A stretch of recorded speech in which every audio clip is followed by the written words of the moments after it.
আমার ফ্রেন্ড যে আপনাকে টিকিট অ্যারেঞ্জ করার কথা বলেছিলাম। টিকিট অ্যারেঞ্জ হলে তাকে বলেননি আপনি? হ্যাঁ আমি বলেছি, ও তাও চলে আসছে। এই টিকিট অ্যারেঞ্জ হলে বলছে তারপর আপনি চলে আসেন কেন? এখানে আপনার ফ্রেন্ড যাচ্ছে তার বয়ফ্রেন্ডের সাথে, এর মধ্যে কাপ ম্যাট হইতে হবে আপনার? মাথায় সমস্যা আছে আপনার? এই আপনি আমার সাথে খারাপ ব্যবহার করতেছেন কেন? একদম ঠিক ধরছে, আমি খারাপ মানুষ, আমার সাথে খারাপ লোক, আমার সাথে যাওয়ার দোকানে যান, বাসে যান। আপনি খারাপ ব্যবহার করছেন সেটা আপনার প্রবলেম, আমার তো কোনো প্রবলেম না। আমি তো আমার বান্ধবীর সাথে ট্যুরে যাবো। ঠিক আছে ঠিক আছে, রাগারাগি করো না, যেতে যাচ্ছে নিয়ে যাও না, ব্যবস্থা তো একটা হয়েই যাবে।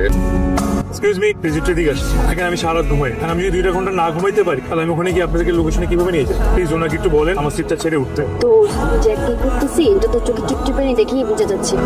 কোথায় যাচ্ছিস? কি আমার সিটে বল। চল না সুজন মিলে দুজন।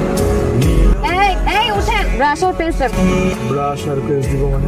সকালবেলা আসার সময় আমি দাঁত ব্রাশ করে আসিনি, আর তাড়াহুড়ে আমার ব্রাশ আনতেও মনে নাই। এখন আমি দাঁত ব্রাশ করবো, আমাকে ব্রাশ আর পেস্ট দেন। আমি কোত্থেকে দিব? কোত্থেকে দিবেন মানে? আপনি না ট্যুর গাইড, আপনি দিবেন না তো কে দিবে? আমি ট্যুর গাইড না, আমি ট্যুর অ্যারেঞ্জার। এই গ্রুপের লিডার হচ্ছে আমি। আপনি কি কমন সেন্স নাই? এটা ট্যুরে আসলে বেশি কি কি জিনিস আনতে হয় এটা আপনি জানেন না? হয়েছে আমাকে আর জ্ঞান দিতে হবে না। সামান্য একটা ট্রিপে আসলে কি কি আনতে হয় সেটা আমার খুব ভালো করেই জানা আছে। আপনাকে না আমি বলছি যে আমার মনে নাই, সকালে তাড়াহুড়া করে আসছে। তাহলে আমি ব্রাশ পেস্ট কোথা থেকে ম্যানেজ করবো? কোথা থেকে ম্যানেজ করবেন মানে? আপনি একটা টিকিট অ্যারেঞ্জ করতে পারেন না? আপনার কাছে একটা ব্রাশ আর পেস্ট চাইছি, আপনি সেইটাও পারেন না, তাহলে আপনি পারেন কি? আপনি তো কিচ্ছুই পারেন না, আবার বলেন আমি ট্যুর গাইড। আবার বলে ট্যুর গাইড? আমি কোথা থেকে ট্যুর গাইড হলাম?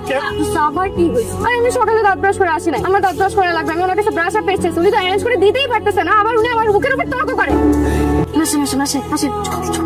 চলতে আসি। আমরা কোথায় যাচ্ছি? আমরা কার সাথে যাচ্ছি? কার আন্ডারে যাচ্ছি? বেড়াতে যাচ্ছি, আমাদেরকে নিয়ে যাচ্ছে না, আমরা বাঘের কাছে পাড়া দিছি। আর উনি তো কোনো ভালো মানুষ না, উনি সন্ত্রাসী। তোমার ফ্রেন্ড গুলো কি বলছো? তোর মাথায় সমস্যা? তুই কি বলিস? উনি সন্ত্রাসী হতে যাবি কেন? আমি ঠিকই বলতেছি। আমি যখন প্রথম ওনার সাথে কথা বলছি তখনই বুঝতে পারছি যে এই লোকের মধ্যে কোথাও না কোথাও একটা ঝামেলা।